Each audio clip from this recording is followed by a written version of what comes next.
if you're in a band and then you're in a band for a while and people are maybe think, oh God, really? And then if you're in it for a really long time, maybe it becomes cool again because then you become iconic as opposed to just like has-beens, you know.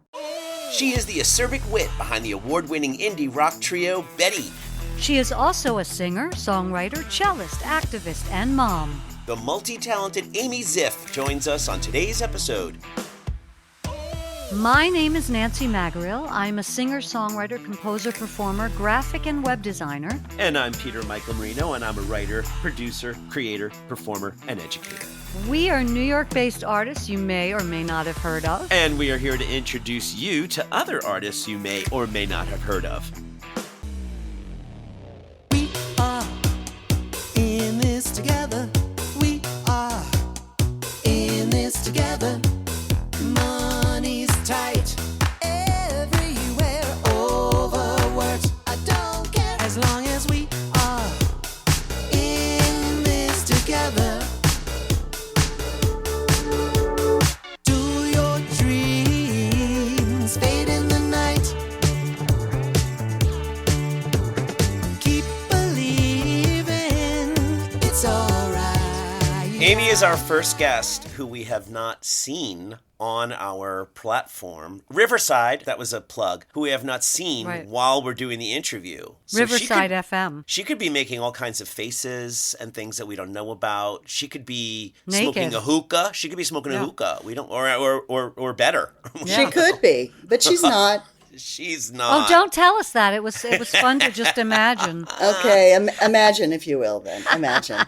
Amy, I was talking about you just the other night because I was having a viewing party for some homosexuals who had never seen the movie Flashdance. And I know. That's crazy. That's my job, is to make sure that they are educated. And we saw Flashdance, and it's fantastic. And then we were talking about Jennifer Beals because she's so great in it and does not one tiny bit of dancing in it, actually. Ooh. And it turns out one of the gays is really good friends with the stunt dancer, who they make no effort to try to not look like someone else. I didn't know that. Oh yeah.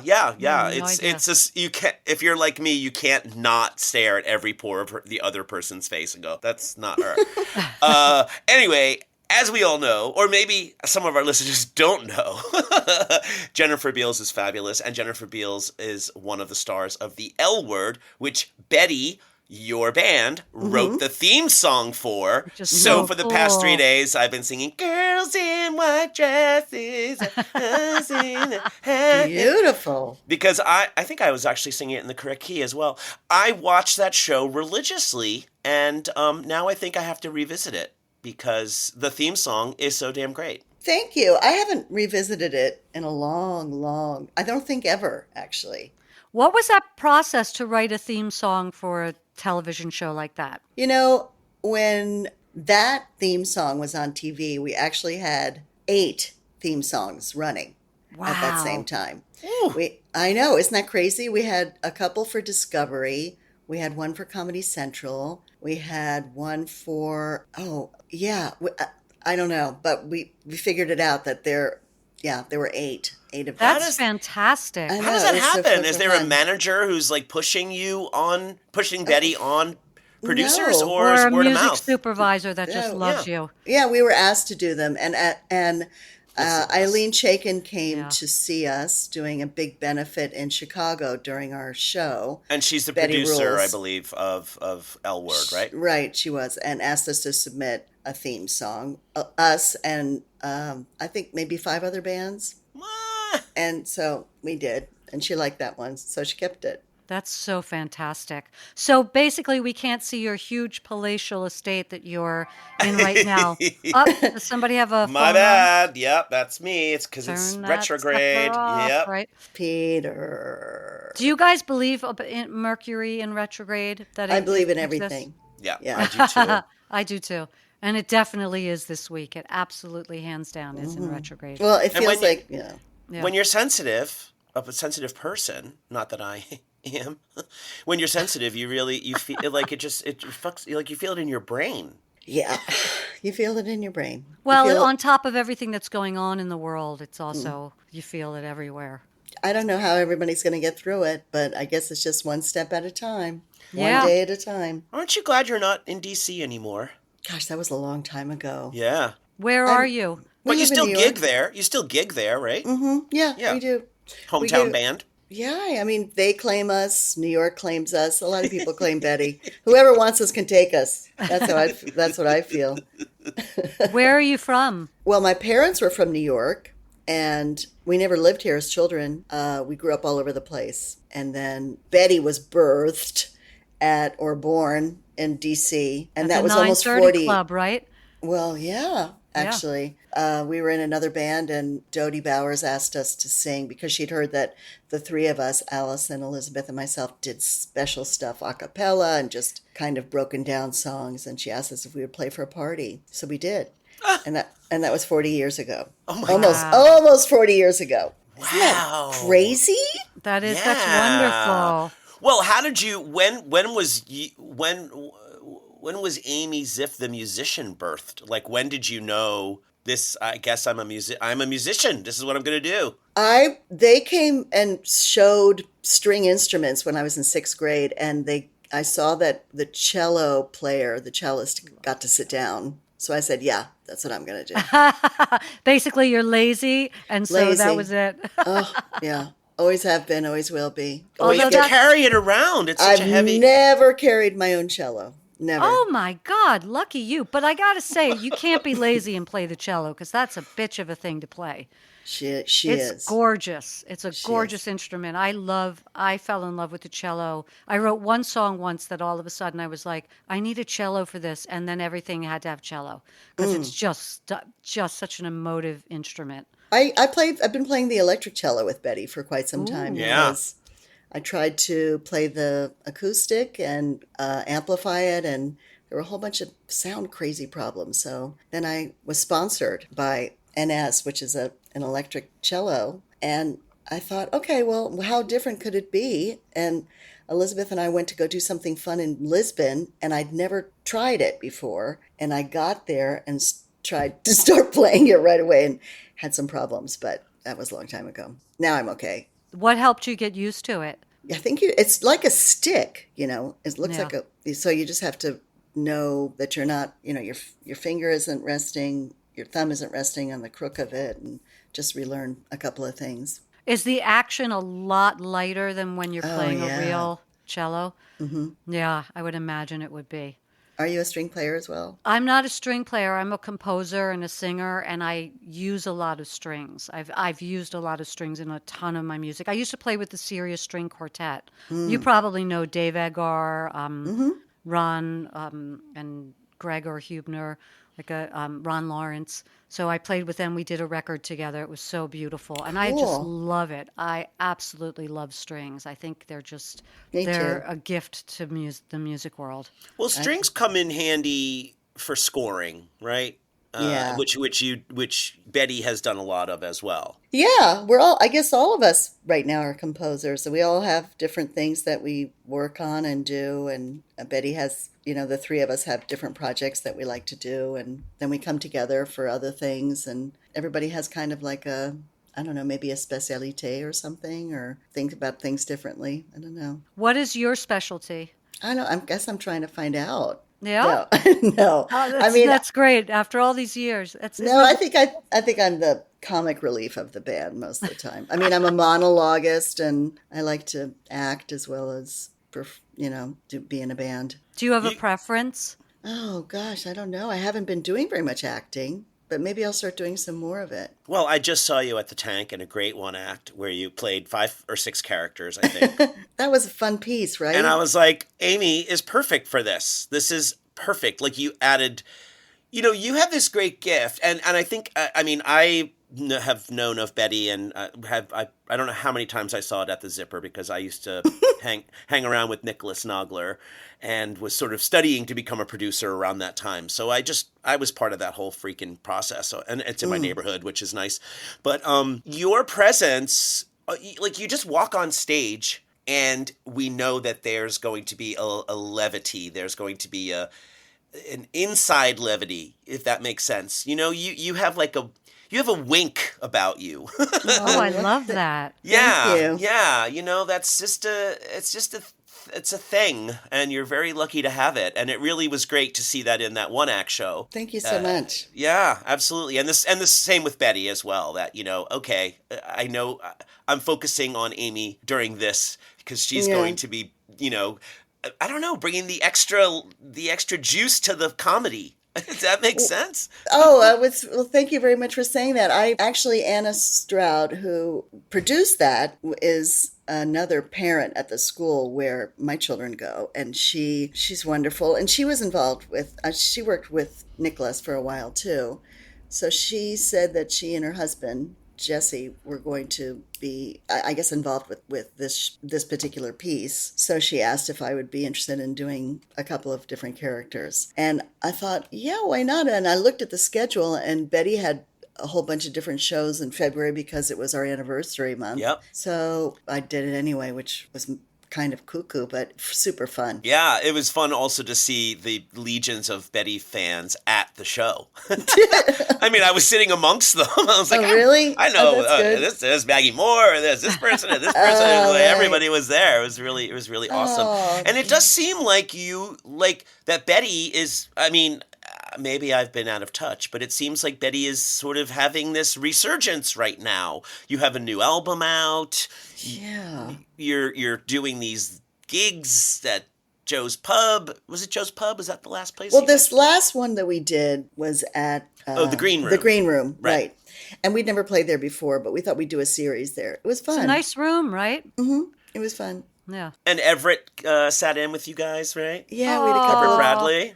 Right. We had a couple of fun guests, and it was a really fun experience. It was a little bit too, I think, labor intensive for me because every week we were doing a different music from our 40 years, from our 39 Oh, years. wow. So that was kind of crazy. But I mean, I think for a while, if you're in a band and then you're in a band for a while and people are maybe think, oh God, really? And then if you're in it for a really long time, maybe it becomes cool again because then you become iconic as opposed to just like has-beens, Well, it also probably depends on what's going on in the world as well, especially with the kind of work that you guys do. This is actually a really good time to have a voice like yours, right? With the work that you guys do.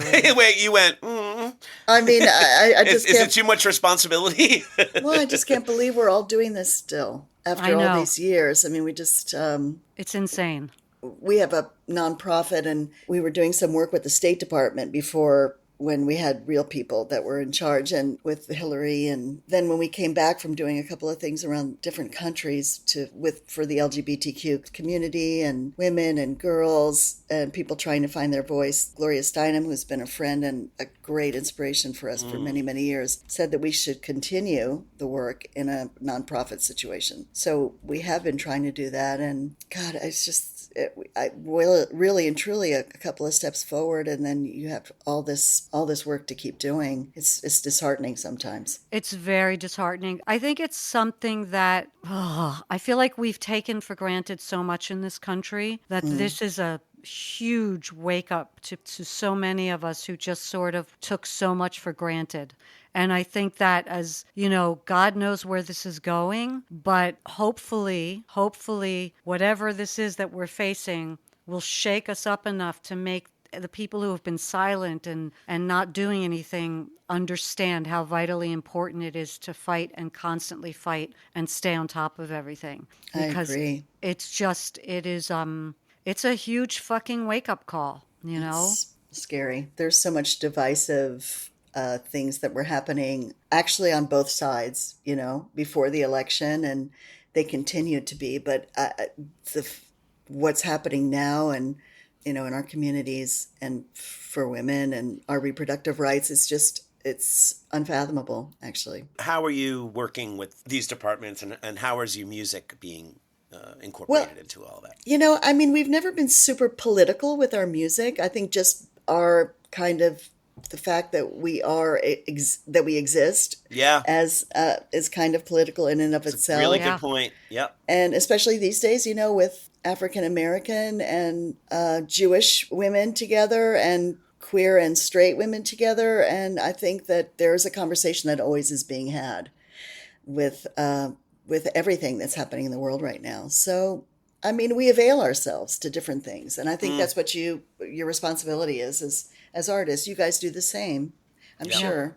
So for different things that are there and that ask us if we can help, or if, I mean, you always need music in a revolution, don't you? Yeah, Yeah. absolutely. Do y'all do covers? We do sometimes. I mean, we do on this record, our new record, Eat. We have What the World Needs Now is a cover. Oh, And we recorded that in Mexico City and in New York, and the producer asked us to slow it down. And when we did slow it down, it's a cappella. And I don't know, do you do music on you put in music We sometimes? would Yeah. love to have music on our yeah, podcast. absolutely. And we will talk to you about, listener. Yeah, I was if gonna you send you an hear email. music come in right now, that's because they own their music and the publisher and everything said it's okay. If you Yeah. don't hear music right now, Amy, can you sing us a little bit of your part of What the World Needs Now? Oh, yeah. I don't think it would really do it justice, but no,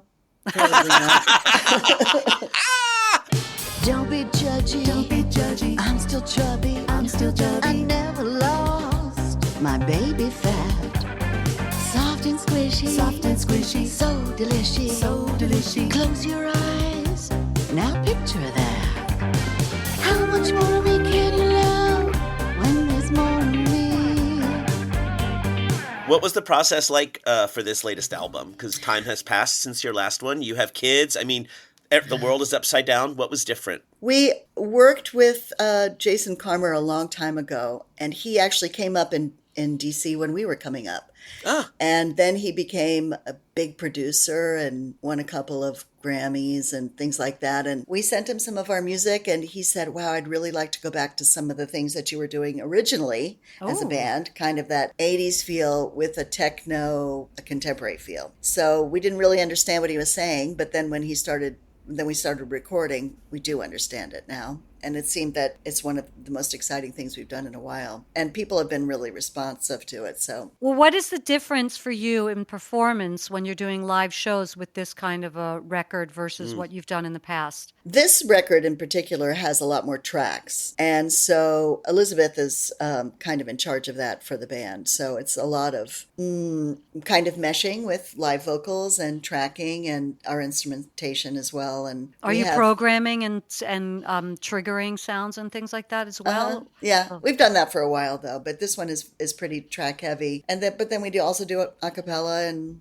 and then our own instrumentation too, which is the cello and bass and guitar, keyboard, that kind of thing. That's really Lots of cool. vocals. Do you Yeah, you're gonna vary- have to come. Oh, yeah. When are you playing in New York next? Oh, let's see. Oh, we're doing a big benefit on Saturday for Night of 1,000 Gowns, and that's to benefit the LGBTQ community. That's a couple of songs, and then when are we playing? Are we playing? I'll have to look. I'll have Yeah. to look and tell you. So what is next for you guys? Is it a big tour? Is it writing some more music? Where are you guys at? I Is it think. moving to another country? Just kidding.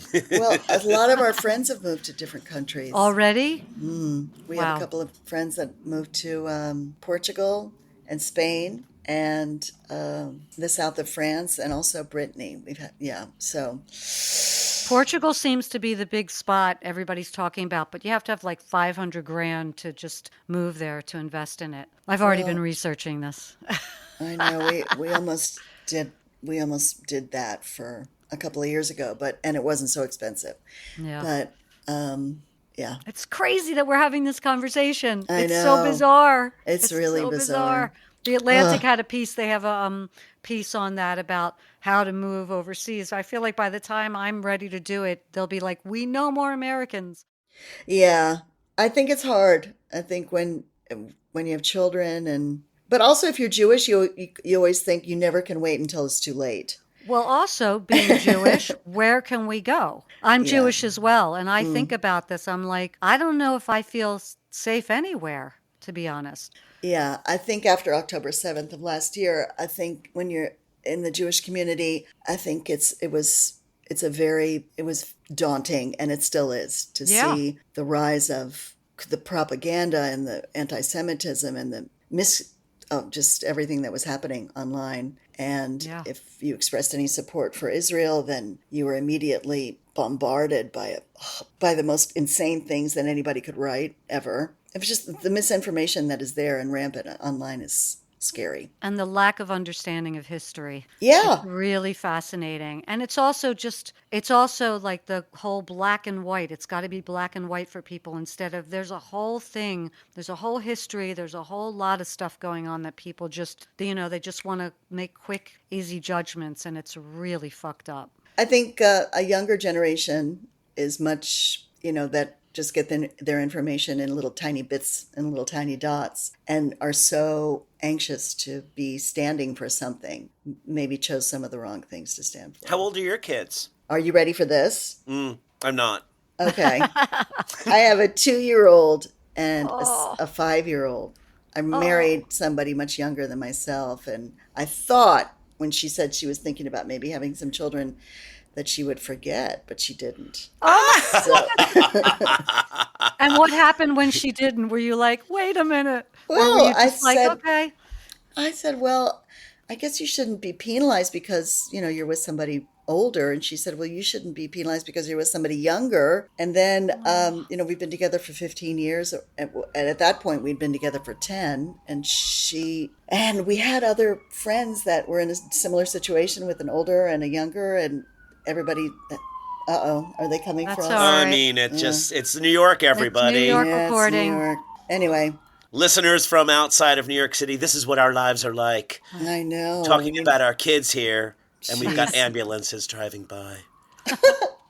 Anyway, we did it, and they're wonderful, and it's a very strange experience to have them at this point in my life. But it's Does your also- 5-year-old know what you do for a living? Oh, they love our music. I she, bet.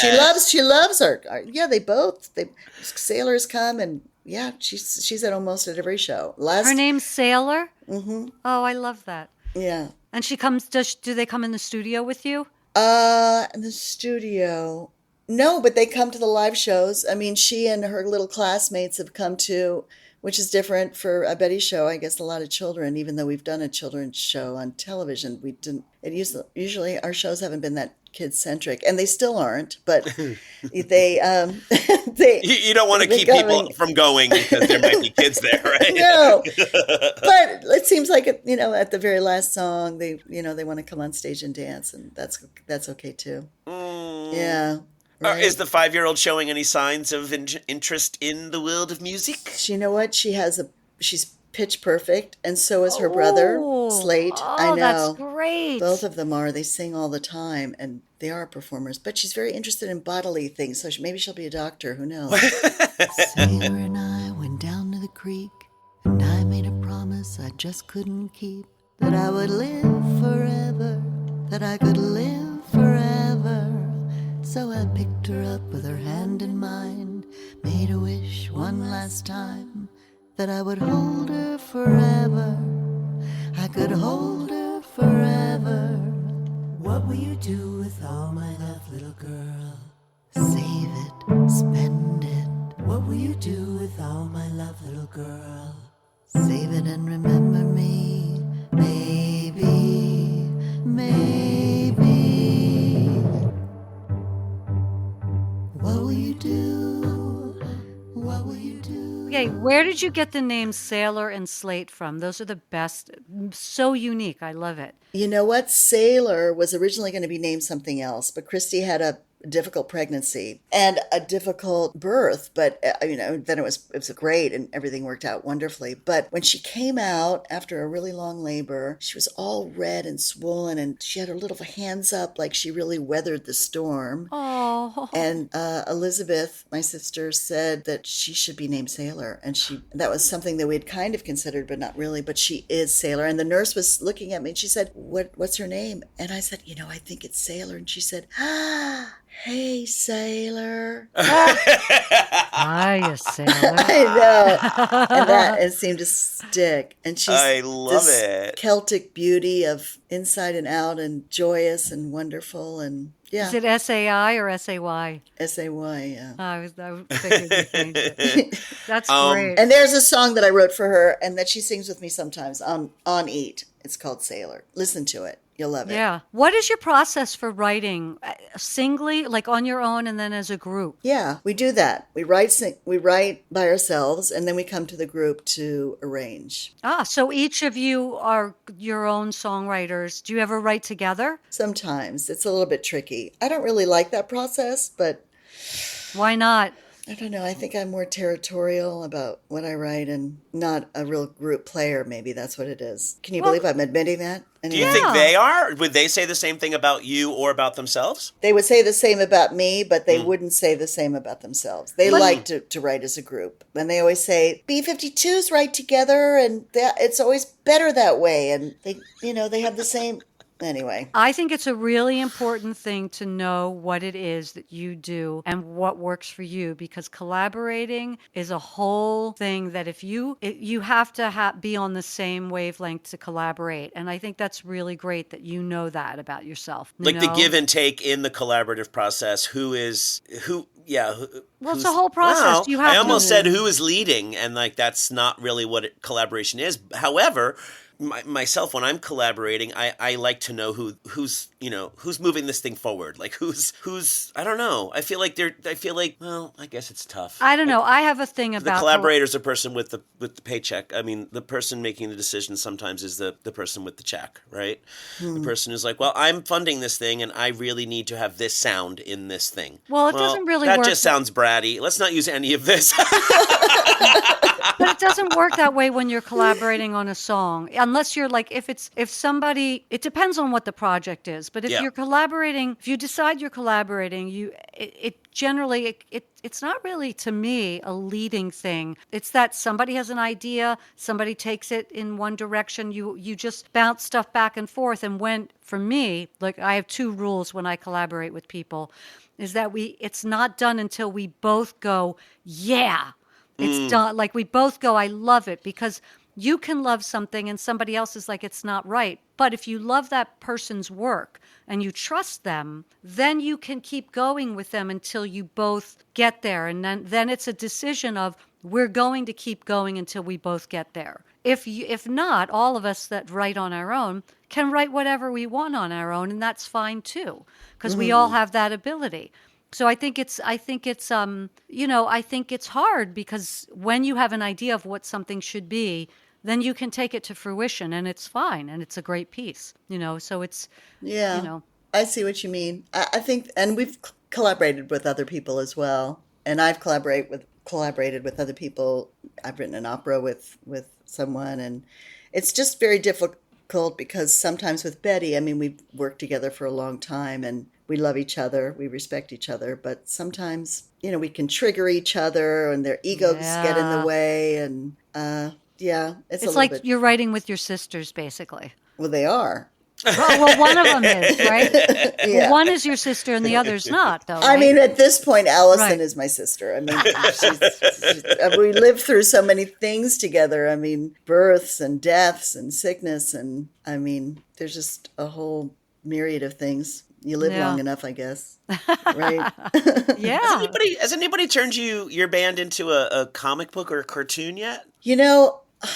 Almost. We were, yeah. And then we were working with Scholastic, and then we were sitting at the table to sign a contract, and somebody said, we can't do this because there's too much content about your band. Now, I think it wouldn't be that much. I think that would have, and then if we'd waited a couple of years, it probably wouldn't have been that much of an issue. But now I think it's going to be an issue again. I was just going to say, maybe now actually is going to be. Yeah. You can start working on it now, maybe in 4 years or 3 years and 9 months. Yeah. I think to do Betty Rules maybe as a graphic novel or something like that. Yeah, that's what that feels like it. A graphic novel with an accompanying soundtrack. See? Yeah. Right? I like. Pete's all always right. got the I always ideas. give, I always give people assignments. Yeah, it's a little early for that because we're not quite at the end of the podcast. It's usually at the end of the podcast. Pete I comes up know, with but a I'm brilliant inspired. I can't idea. help. I can't keep it inside. Don't Amy, keep it I want to inside. know about this. You said one of your kids is 2. So I've been doing this family-friendly interactive show for 3 to 10-year-olds for like 6 years. And I'm working on a project now with the Kennedy Center. It's just been going on for a while, which is for very young audiences. So what I like to say, it's for kids who shit themselves. They don't like that much. Anyway, so I've been doing these test shows of the 3 to 10-year-old show, but now for 0 to 4 or 5-year-olds, and did one yesterday, and I was so tired after that 45-minute show. What are they doing to me? Are they stealing my energy? Are they absorbing my light? Yeah. I love kids. I mean, that's why I do family-friendly theater. I love kids. But my God, 20 kids there, and I came home feeling like I had just been out drinking all night. I understand it. I mean, we have a staff, so of course I'm not that tired. But no, I'm kidding. We do. Thank you. I'm so glad you're kidding. 'Cause I was like, oh, that's No, ugly. I mean,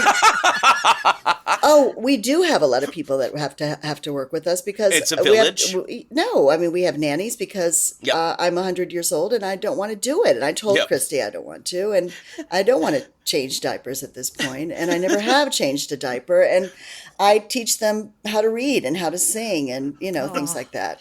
That's When you okay. said staff, I did imagine someone named Giles was answering the door. It's not Giles, but they're wonderful, wonderful women, and they, I would be lost without them? Yeah, of course. So what you're saying is there won't be a Betty show for babies. of course, there could be. Why? I mean, we did a television show for children. Yep. I mean, wrote a lot of children's songs, and Yep. so there might be. Yeah, I mean, I love children too. I love my children, but it's exhausting.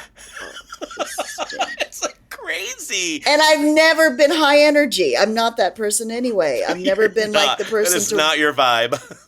No, I'm never going to run up. Oh, let's go chase the balls. Like, come on. No, I can't do that. And I mean, Christy can, but I don't, I know. And I don't say that because I'm trying to be like elitist or anything like that. But at this point, if you know what your limitations are and you really want your children to be happy, then you have to have people help you care for them. That's so smart. Do you bring your kids to family events? Like Like these people who came to my show yesterday? Do you seek out quote unquote family entertainment? yeah, we're going to come find your thing. When's the next Oh, time you you're are. doing it? It's every Saturday in Dumbo. Okay, we'll come. Okay, yeah. Actually, Maggie wants to come too. She mentioned that. So Okay, maybe good. We'll have a group. We'll have an outing. Oh, maybe you guys can open for me. Look at We that. had Ridiculous. We had an outing with Maggie and her kids. Maggie's in the same position as I am. I know. Maggie, We're here's talking the about story. Maggie Moore, by the way. She's an actress and singer and bon vivant. We were invited to play for Reykjavik for their gay pride, and something happened. This was 10 years ago, and something happened. Allison couldn't go. So Maggie said, I'll come. And we said, okay. Allison, do you care? And she said, no, absolutely. Go. Let Maggie take, So we tailored a couple of things to Maggie and redid our set. And Maggie fell in love with an Icelandic girl. And then that was history. So then Saga came back to this country. What? And they got married. And then Maggie, who's around my age, I guess, and Saga, who's around Christy's age, they have 2 children that are our kids' age, Oh, that's too. hysterical. And when Maggie and I get together for dinner or for drinks, for the first half hour, we don't talk. We just stare at each other. And then we take it from there. Maggie has to have babysitters too. Nobody can do this. Nobody. I am not Nobody. I don't want you to think, Amy, that I was besmirching the fact No. that you said staff. In my head, staff is like a very British kind of like people who run the whole house. But in a way, you're saying that is what they do. Of course they do, Pete. Yeah. And as I said, we have a staff. I lit my cigarette and then put it out on the ground and crushed it. There's nothing wrong with that. I love it. You've I would- earned this. I have You earned have it, done for God's sake. 18,000 albums. You've scored movies. You've written jingles. You did a kids TV series. You need a bigger staff. There you go. So there, Aunt Nancy. See, I'm giving my good advice at the end. You need a bigger staff. Who doesn't want to hear that? Pete told me. I just met him on I Zoom. know. Let's get them all over here. And Giles at the same time now. I have to say, if I had a kid, which I don't, I would feel like I would need that too. I don't know how people do it. I really I don't either. I don't either. It's so much, especially because they do now. it when they're in their 20s or maybe even in their 30s. But or then maybe at that even in point, their they're not 40s. even ready to do it mentally. It's crazy. No. It's crazy. I think a big part. I mean, what I see when I see kids, even 3 and 4 and 5-year-olds, parents coming, I believe that they are looking for social things to do. You know, like I feel like they absolutely. want their kids, like maybe subconsciously, they want their kids to be around other kids. And they want them to be engaged and engaged. engaged, yeah. Interesting. I think Yeah. if I had kids, I would want that too. Right. I think most people want that. They want them to see culture, to experience things. Yeah. I think that's Yeah. great. And when you live in New York, it's everywhere, so it's fantastic. I mean, when we were kids, we just, we could go outside and play and things like that, but you can't do that here. I No, mean, you you have to certainly have can't. play dates and Yeah. everything has to be very Well, then you have to orchestrated. also get along with the parents, right? That's a whole other dynamic. That, like, know. I Sailor know. has a best friend and their parents are impossible. Like, who knows? This You've is like gotta- arts and craft and kids. Yeah, I think, yeah. I talk about that in therapy. You didn't really. The social parts are hard. They Do you are. feel like once you had kids, your writing changed? Yeah, it did. And was it because it became focused on taking care of them, or did it just change your perspective? Like, can you talk a little bit about that? Did you mean like did I get all mushy and gushy and things like that? Or No. anything? I think I'm still as acerbic as I used to be, and I mean, I guess a couple of songs are different, but you get a little bit more circumspect about your life and maybe your mortality, and that's what Sailor's about, really. But let's see. I guess did that answer it? Yeah. Really? I think mortality is an interesting thing just from where we are anyway. And then also being artists, it's something I've always sort of thought about, actually, even since when I was really younger. So I think it's an interesting topic with music, because music always lives on. We don't, right? Right. You know? Yeah. I Are we mean, getting- hopefully it does. We're getting really morbid right now. I know. It's a good way. It's a good place to say It's goodbye. kind of where the Mercury is in retrograde The episode. sky's gonna. I mean, I'm looking at the sky right now. It is black. It is going to Okay, open it's up, gonna and open we're up. going to hear those sounds. But maybe the sky is just raining down a breath of cleansing air, and maybe tomorrow will not be as retrograde-ish. Pete, you're so optimistic. It's I really love that. disgusting. The sun will come out. Ugh. So do you have to write a new show every week? Is that what happens? You do a different show every week in Dumbo? Oh, hell no. No, No. but you're close. It's the premise of the show is that I am helping out my friends set up. I warm the audience up, with tactile things and stuff like that, questions. And then it's time for the show, and my friend has not shown up. So I, who, quote unquote, knows nothing about kids or putting on a show, needs them to help me. So they help me pick out a character and costumes and a setting and blah, blah. It's Mad Libs live. That's fun. It's really Yeah, fun. it's super fun, and it actually, I believe, based on what the parents said after yesterday's tryout show, while they're holding a baby, they were like, "That was so entertaining." I'm like, "All right, great, good."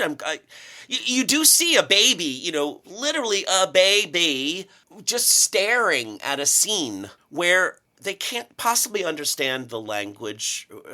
Well, they're seeing colors, they're seeing movement. It's Right. They might not Yeah. be getting it, but there's a visceral thing happening probably. Yeah, it's kind of magical. It's kind of magical. And I saw a show at BAM last week, which was for babies also, and I watched the babies watching the show, and they were just mesmerized. Yeah. So I suddenly added a new line item to my budget: lighting designer. You have to have really good lighting design. That's true. Yeah. You really do. You got to be able to get blackouts in there. You got to. So now there's a club scene in my new show for babies. Where Perfect is for it? babies.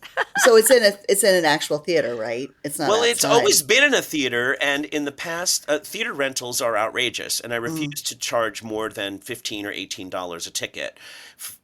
I want to make my shows affordable, and I fell into the world of doing the shows at comedy clubs. So I did it at QED in Astoria, and I do it at the Rat in Brooklyn. And parents drink in the middle of the afternoon and hang around and talk to each other afterwards, and it's good for everybody. It's actually perfect. Okay, I'm a fan. I'm a devotee now. I'll okay? email you. It's so I'll up your come. alley, Amy, because it's so on the edge of like, what is he going to do with this mess? How is he going to make a show out of this? Oh, yay. Okay. And I do. I'm excited. Great. And Nancy, what's your next thing? I'm actually working on a one-woman show. And so that With Gretchen Cryer. Yeah, well, I'm not working with Gretchen right now, but I did her workshop, and I'm just starting to really dig into it, which I came up with an idea that I won't go into right now about the show that I think is going to take it in a direction I'm really excited about. So Yay, I'll keep everybody. you guys posted. Yeah. Yeah. I feel like you might need some cello underscoring. Oh, I some always of need your cello. show. There's So, never magic happens here We'll- at Arts and we'll Craft talk. Friends. Magic happens. Yeah, Just give me a call. love cello in my music. I can't live without it. So Yay. Okay, well, Absolutely. whatever you need. yeah, cool. Amy, thank you so much. I was nervous to have this today because I've just been such a fan of yours for so long, and it's just really great to chat with you and get a little insight into how your brain works. Do you have it now? I wonder. I said a little. I have a Yeah. little insight. That's all I can handle today. Oh, I get The it. real question is whether you do or not, Amy. I don't, but I'm searching for it. I will, Nancy, one of these days. I It's really a lifelong search, right? will. I know. Hey, thanks for checking this out. Links to today's guest can be found in the show notes. Don't forget to subscribe, like us, rate us, and tell all your friends about arts and craft.